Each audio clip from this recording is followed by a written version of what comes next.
السلام علیکم ناظرین۔ قرآن شریف کی مختصر صورتوں میں سے ایک صورت سورہ فلق بھی ہے۔ یہ ایک ایسی صورت ہے جو خود میں بہت سی خیر و برکات، تاثیرات، معجزات اور عقل کو دنگ کر دینے والے زبردست راز رکھتی ہے۔ اس میں پوشیدہ راز کسی بھی انسان کی زندگی بدل سکتے ہیں اور انہیں کامیابی و ترقی کے راستے پر گامزن کر سکتے ہیں۔ یہ اپنی تاثیرات کے سبب بڑی طاقتور صورتوں میں سے ایک کہلاتی ہے۔ اس میں بڑی گہری حکمتیں پائی جاتی ہیں۔ نیز اس کی آیات میں بڑے قیمتی جواہر ہیں۔ یہ اپنی بے مثال طاقت کے سبب صدیوں سے علم کے متلاشیوں کو اپنی جانب متوجہ کیے ہوئے ہے۔ یہ اپنی پرکشش آیات میں تحفظ، روشنی اور روحانی بصیرت کا گہرا پیغام رکھتی ہے۔ اس کے پیغام کو سمجھ کر انسان ترقی کی بلندیوں کو پہنچ سکتا ہے۔ پیارے ناظرین، محض 5 آیات پر مشتمل قرآن شریف کی یہ صورت اپنی غیر معمولی صلاحیتوں سے آپ کی زندگی بدلنے کی صلاحیت رکھتی ہے۔ متعدد روایات میں اس کی بڑی فضیلت وارد ہوئی ہے۔ اس کے ذریعے انسان کی زندگی میں حائل رکاوٹیں ٹوٹ جاتی ہیں۔ رکاوٹوں کے ٹوٹ جانے سے انسان کے لیے کامیابیاں حاصل کرنا آسان ہو جاتی ہیں۔ تو کیا آپ بھی اپنی زندگیوں سے ناکامیوں کو دور کرنے اور ایک کامیاب انسان بننے کے لیے تیار ہیں؟ تو پھر آئیے شروع کرتے ہیں۔ پیارے ناظرین، یہ قرآن شریف کی 113ویں صورت ہے۔ اس کی بہت سی خیر و برکات اور اثر انگیز تاثیرات کے سبب اولیاء کرام اور بزرگان دین نے اس کے پڑھنے سے زندگی میں بہت سے کام لیے۔ یہ ان کے معمولات کا خاص حصہ تھی۔ حضور صلی اللہ علیہ وسلم اور صحابہ کرام رضوان اللہ علیہم اجمعین کا بھی اس صورت کا معمول ہوا کرتا تھا۔ سورہ فلق اور اس کے بعد کی صورت یعنی سورہ ناس، دونوں ہی صورتیں ایک ساتھ ایک ہی موقع پر نازل ہوئی ہیں۔ ان دونوں صورتوں کے فوائد و برکات اور تمام لوگوں کو ان کی حاجات و ضروریات ایسی ہیں کہ کوئی انسان ان سے مستغنی نہیں ہو سکتا۔ ان دونوں صورتوں کی سحر اور نظر بد اور تمام روحانی و جسمانی آفات کے دور کرنے میں تاثیر بہت عظیم ہے۔ اگر حقیقت کو سمجھا جائے تو انسان کو اس کی ضرورت اپنی سانس لینے، کھانے پینے اور لباس وغیرہ سب چیزوں سے زیادہ ہے۔ اسے یوں سمجھیے، ایک مرتبہ نبی کریم صلی اللہ علیہ وسلم پر ایک یہودی نے جادو کر دیا تھا، جس کے اثر سے آپ بیمار ہو گئے۔ حضرت جبرائیل امین نے آ کر آپ کو اطلاع دی کہ آپ پر ایک یہودی نے جادو کیا ہے اور جادو کا عمل جس چیز پر کیا گیا ہے وہ فلاں کنویں میں دفن ہے۔ چنانچہ آپ صلی اللہ علیہ وسلم نے وہاں چند آدمی اس کنویں کی طرف روانہ کیے۔ یہ جادو کی چیز کنویں سے نکال لائے۔ اس میں گرہیں لگی ہوئی تھیں۔ حضور صلی اللہ علیہ وسلم نے ان گرہوں کو کھول دیا۔ تب اسی وقت آپ بالکل تندرست ہو گئے۔ اگرچہ حضرت جبرائیل علیہ السلام نے آپ کو اس یہودی جادوگر کا نام بھی بتلا دیا تھا اور آپ اس کو جانتے بھی تھے، مگر اپنے نفس کے لیے کسی سے انتقام لینا آپ کی عادت شریفہ نہیں تھی۔ اس لیے عمر بھر اس جادوگر کو کچھ نہیں کہا اور نہ کبھی اس کی موجودگی میں آپ صلی اللہ علیہ وسلم کے چہرے مبارک سے کسی قسم کی شکایت کے آثار پائے گئے۔ حضرت امی عائشہ رضی اللہ تعالیٰ عنہا سے روایت ہے کہ آپ صلی اللہ علیہ وسلم پر جادو کا اثر اتنا تھا کہ بعض اوقات آپ محسوس کرتے کہ فلاں کام کر لیا ہے، مگر وہ نہیں کیا ہوتا تھا۔ پھر ایک روز آپ نے حضرت عائشہ سے فرمایا کہ مجھے اللہ نے بتلا دیا کہ میری بیماری کیا ہے، اور فرمایا کہ خواب میں 2 شخص آئے، ایک میرے سرہانے بیٹھ گیا، دوسرا پاؤں کی طرف۔ سرہانے والے نے دوسرے سے کہا کہ ان کو کیا تکلیف ہے؟ دوسرے نے کہا کہ یہ محصور ہیں۔ اس نے پوچھا کہ سحر ان پر کس نے کیا ہے؟ تو اس نے جواب دیا کہ لبید بن عاصم نے، جو یہودیوں کا حلیف منافق ہے۔ اس نے پوچھا کہ کس چیز میں جادو کیا ہے؟ اس نے بتلایا کہ ایک کنگھی اور اس کے کچھ دندانوں میں۔ پھر اس نے پوچھا کہ وہ کہاں ہے؟ تو اس نے بتلایا کہ کھجور کے اس غلاف میں جس میں کھجور کا پھل پیدا ہوتا ہے، زروان کنویں میں ایک پتھر کے نیچے مدفون ہے۔ آپ اس کنویں پر تشریف لے گئے اور اس کو نکال لیا اور فرمایا کہ مجھے خواب میں یہی کنواں دکھلایا گیا تھا۔ حضرت عائشہ رضی اللہ تعالیٰ عنہا نے فرمایا کہ آپ نے اس بات کا اعلان کیوں نہ فرما دیا کہ فلاں شخص نے یہ حرکت کی ہے؟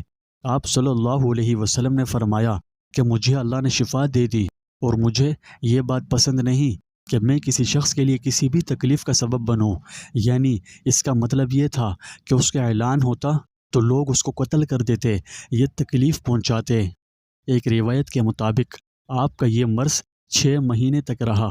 بعض روایتوں میں یہ بھی ہے کہ جن صحابہ کرام کو معلوم ہو گیا تھا کہ یہ کام لبید بن عاصم نے کیا ہے، انہوں نے رسول اللہ صلی اللہ علیہ وسلم سے عرض کیا کہ ہم اس خبیث کو کیوں نہ قتل کر دیں؟ آپ نے وہی جواب دیا جو حضرت عائشہ کو دیا تھا۔ ایک روایت میں یوں ہے کہ ایک لڑکا حضور صلی اللہ علیہ وسلم کی خدمت کرتا تھا۔ اس منافق جادوگر یہودی نے اس کو بہلا پھسلا کر رسول اللہ صلی اللہ علیہ وسلم کی کنگھی اور کچھ اس کے دندانے اس لڑکے سے حاصل کر لیے اور ایک تانت کے تار میں گرہیں لگائیں، ہر گرہ میں ایک سوئی لگائی اور کنگھی کے ساتھ اس کو کھجور کے پھل کی غلاف میں لپیٹ کر کنویں میں پتھر کے نیچے دبا دیا۔ اللہ رب العزت نے یہ 2 صورتیں نازل فرمائی جن میں 11 آیتیں ہیں۔ آپ ہر گرہ پر ایک ایک آیت پڑھ کر اسے کھولتے رہتے یہاں تک کہ سب گرہیں کھل گئیں اور آپ سے اچانک ایک بوجھ سا اتر گیا۔ پیارے ناظرین، یہ بات یاد رہے کہ سحر کے اثر کے متاثر ہو جانا نبوت و رسالت کے منافی نہیں۔ جو لوگ سحر کی حقیقت سے ناواقف ہیں ان کو اس سے تعجب ہوتا ہے کہ رسول اللہ صلی اللہ علیہ وسلم پر جادو کا اثر کیسے ہو سکتا ہے۔ سحر کی حقیقت اور اس کی مختلف اقسام و احکام پر میں آپ کے کہنے پر ایک الگ ویڈیو بنا دوں گا، لیکن ابھی کے لیے یہ ہمارا اصل ٹاپک نہیں ہے، اس لیے اسے اس مقام پر نظر انداز کر دیا گیا ہے۔ ہاں، میں آپ کو خلاصے کے طور پر ضرور بتا دینا چاہتا ہوں کہ سحر کا اثر بھی اسباب طبیعہ کا اثر ہوتا ہے، مثلاً جیسے آگ سے جلنا یا گرم ہونا اور پانی سے سرد ہونا، بعض اسباب طبیعہ سے بخار آ جانا یا مختلف قسم کے درد اور امراض کا پیدا ہو جانا، یہ ایک امر طبیعی ہے جس سے پیغمبر و انبیاء مستثنی نہیں ہوتے۔ اسی طرح سحر جادو کا اثر بھی اسی قسم سے ہے، اس لیے کوئی بعید نہیں۔ سورہ فلق کی متبرک آیات خود میں بہت سے جواہر رکھتی ہے، یہ ہر اس انسان کو فائدہ پہنچاتی ہے جو اس کے کلام پر یقین رکھتے ہیں۔ اس کی یہ تاثیر ہے کہ اکثر مختلف قسم کے نقصانات، برے اثرات، حاسدین کے حسد اور منفی توانائیوں سے تحفظ کے لیے اس کو پڑھا جاتا ہے۔ اسے ان تمام ظاہری و پوشیدہ چیزوں سے پناہ اور حفاظت کی دعا کے طور پر دیکھا جاتا ہے جو ممکنہ طور پر جسمانی اور روحانی اعتبار سے کسی کی بھلائی کو نقصان پہنچا سکتے ہیں۔ یہ صورت اندھیرے، جادو ٹونے اور دیگر نقصان دہ عناصر سے اللہ کی حفاظت کے حصول کے تصور کو اجاگر کرتی ہے۔ یہ بات آپ کو صرف اس کے مفہوم کو ایبزارو کر کے ہی آ سکتی ہے۔ آپ اس کے مفہوم پر غور کریں۔ ارشاد ہوتا ہے، کہو کہ میں صبح کے پروردگار کی پناہ مانگتا ہوں ہر اس چیز کے شر سے جو اس نے پیدا کی ہے، اور اندھیری رات کے شر سے جب وہ پھیل جائے، اور ان جانوں کے شر سے جو گنڈے کی گرہوں میں پھونک مارتی ہیں، اور حسد کرنے والے کے شر سے جب وہ حسد کرے۔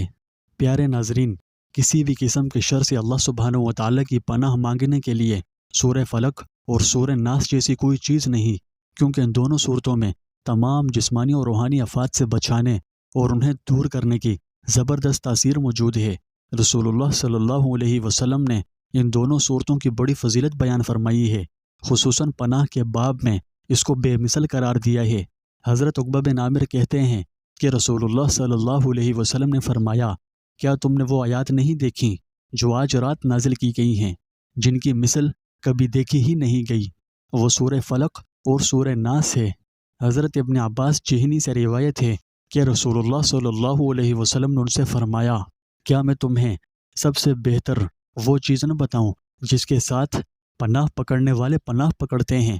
انہوں نے کہا، یا رسول اللہ ضرور بتائیے۔ تو آپ صلی اللہ علیہ وسلم نے فرمایا، قل اعوذ برب الفلق اور قل اعوذ برب الناس، یہ 2 صورتیں ہیں۔ حضرت عبداللہ بن خبیب رضی اللہ عنہ بیان کرتے ہیں کہ ہم ایک بارش اور سخت اندھیرے والی رات میں نکلے، ہم رسول اللہ صلی اللہ علیہ وسلم کو تلاش کر رہے تھے تاکہ آپ ہمیں نماز پڑھائیں۔ چنانچہ میں آپ سے جا ملا تو آپ نے فرمایا، کہو۔ میں نے کچھ نہ کہا۔ پھر آپ نے فرمایا، کہو، تو میں نے کچھ نہ کہا۔ آپ نے پھر فرمایا، کہو۔ میں نے کہا، میں کیا کہوں؟ آپ صلی اللہ علیہ وسلم نے فرمایا، قل هو اللہ احد اور معوذتین صبح و شام 3 مرتبہ کہہ، یہ تجھے ہر چیز سے کافی ہو جائیں گی۔ حضرت ابو سعید خدری رضی اللہ عنہ بیان کرتے ہیں کہ معوذتین نازل ہونے سے پہلے رسول اللہ صلی اللہ علیہ وسلم جنوں سے اور انسان کی نظر سے پناہ مانگا کرتے تھے۔ جب معوذتین اتریں تو آپ نے دونوں کو معمول بنا لیا اور ان کے علاوہ کو چھوڑ دیا۔ حضرت عقبہ بن عامر سے روایت ہے کہ انہوں نے رسول اللہ صلی اللہ علیہ وسلم سے معوذتین کے متعلق پوچھا۔ عقبہ فرماتے ہیں کہ ہم نے یہ سوال کیا تو رسول اللہ صلی اللہ علیہ وسلم نے ہمیں ان دونوں صورتوں کے ساتھ صبح کی جماعت کروائی۔ اس سے یہ بھی معلوم ہوا کہ آپ نے لمبی صورتوں کی جگہ انہیں کافی قرار دیا۔ حضرت عائشہ رضی اللہ عنہا فرماتی ہیں کہ رسول اللہ صلی اللہ علیہ وسلم ہر رات جب اپنے بستر پر آتے تو دونوں ہتھیلیوں کو جمع کرتے، دونوں میں سورہ اخلاص، سورہ فلق اور سورہ ناس پڑھتے اور ان میں پھونکتے، پھر دونوں ہتھیلیوں کو اپنے جسم پر جہاں تک ہو سکتا تھا پھیرتے۔ پھیرنے کی ابتدا سر، چہرے اور جسم کے سامنے والے حصے سے کرتے۔ آپ اس طرح 3 مرتبہ کرتے۔ حضرت عائشہ ہی سے روایت ہے کہ رسول اللہ صلی اللہ علیہ وسلم جب بیمار ہوتے تو اپنے آپ پر معوذات پڑھ کر پھونکتے تھے۔ پھر جب مرض وفات میں آپ کا درد بہت بڑھ گیا تو میں آپ پر پڑتی اور آپ کے ہاتھوں پر دم کر دیتی تھی۔ آپ اپنے تمام بدن پر پھیر لیتے تھے۔ فرماتی ہیں کہ میں یہ کام اس لیے کرتی تھی کہ آپ کے مبارک ہاتھوں کا بدل میرے ہاتھ نہ ہو سکتے تھے۔ پیارے ناظرین، اسی طرح کی بہت ساری احادیث ہیں جو اس کی فضیلتیں بیان کرتی ہیں۔ میرا مقصد آپ کو اس صورت کی تاثیرات سے باور کروانا تھا، سو وہ ہو چکی۔ اس لیے ان بیان کردہ احادیث سے معلوم ہوا کہ ان تینوں صورتوں کو مذکورہ اوقات میں روزانہ پڑھنا چاہیے۔ یہ ہر قسم کی روحانی اور جسمانی بیماریوں سے بھی محفوظ رکھتی ہے اور جن و انس میں سے شیاطین کے شرور اور آفات سے بھی اللہ کی پناہ میں رکھتی ہے۔ اور یہ بات یاد رکھیں کہ جب ہم تعوذ یعنی اعوذ باللہ من الشیطان الرجیم یا معوذات پڑھتے ہیں تو ان کے ذریعے سے اللہ کی پناہ مانگنے کا مطلب یہ نہیں کہ صرف زبان سے یہ الفاظ ادا کر دیے جائیں، بلکہ بہت ضروری ہے کہ وہ تمام خیالات، خواہشات اور اعمال ترک کرنے کی کوشش کی جائے جو شیطان کو پسند ہیں۔ جس طرح کسی شخص پر کوئی درندہ حملہ آور ہو جائے تو اس کا صرف اتنا کہنا کافی نہیں کہ میں فلاں قلعے میں پناہ لیتا ہوں، بلکہ اسے اس قلعے میں پہنچنے کی جدوجہد بھی کرنا ہوگی۔ اسی طرح دشمن کے حملے سے اللہ کی پناہ طلب کرنے والے اور اس پر فتح نصرت کی دعا کرنے والے کے لیے پناہ اور دعا کے الفاظ ہی صرف منہ سے ادا کر دینے کافی نہیں ہے، بلکہ دشمن کے خلاف تیاری، میدان میں نکلنا اور قتل و قتال کے لیے تیار رہنا بھی ضروری ہے، اور اس کے ساتھ دعا بھی کی جائے تو واقعی اللہ کی طرف سے پناہ حاصل ہوتی ہے اور اس سے حفاظت بھی۔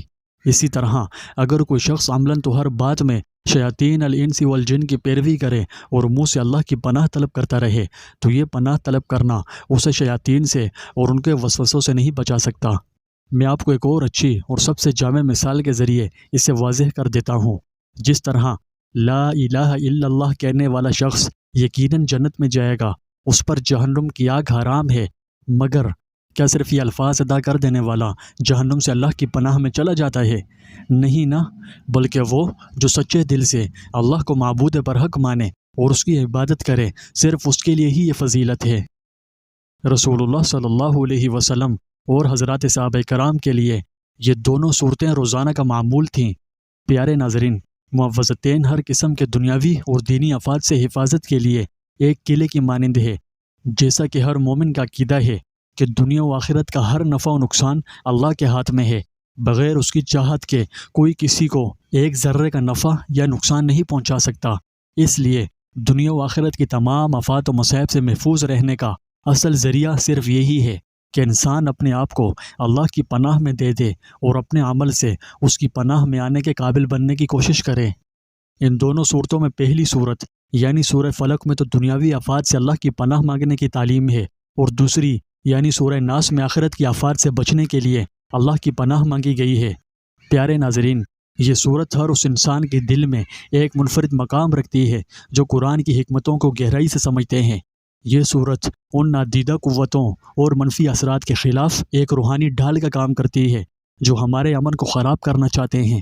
یہ اپنے پڑھنے اور مفہوم کو سمجھ کر اس پر عمل پیرا ہونے والے کو اللہ کی پناہ اور تحفظ اور راحت کی طرف لے کر جاتی ہے۔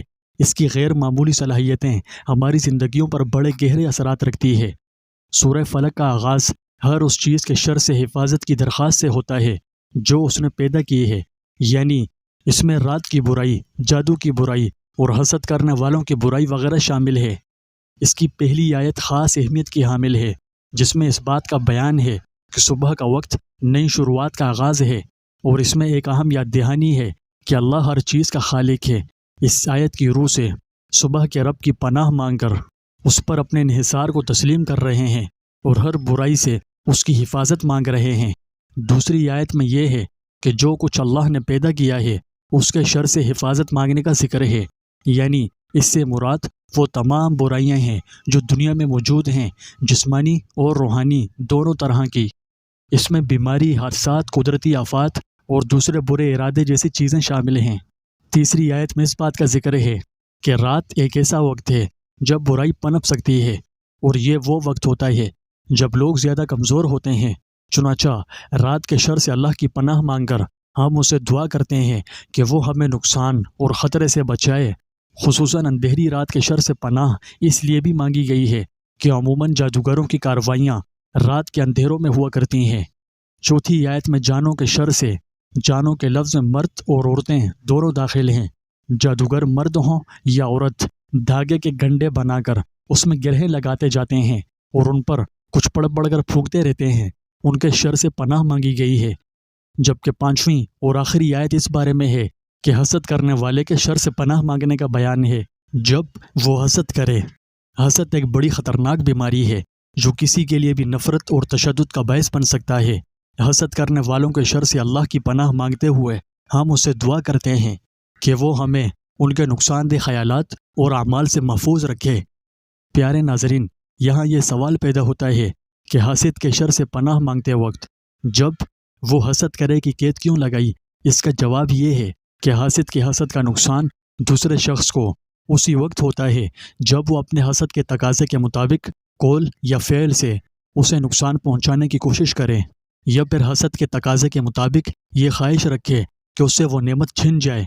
حسد کی ایک صورت یہ ہے کہ دل میں خیال آتا ہے کہ فلاں شخص کو یہ نعمت کیوں ملی، مگر آدمی اس خیال کو خود سے ہٹا دیتا ہے، یعنی نہ اسے نقصان پہنچانے کی کوشش کرتا ہے اور نہ ایسا ارادہ یا خواہش رکھتا ہے کہ اس سے وہ نعمت چھن جائے تو اس پر مواخذہ نہیں، یعنی عموماً ایسے خیالات آ ہی جاتے ہیں کیونکہ طبیعت انسانی میں یہ بات رکھ دی گئی ہے کہ وہ اس بات کو پسند نہیں کرتا کہ کوئی اس کا ہم جنس کسی خوبی میں اس سے بڑھ کر ہو۔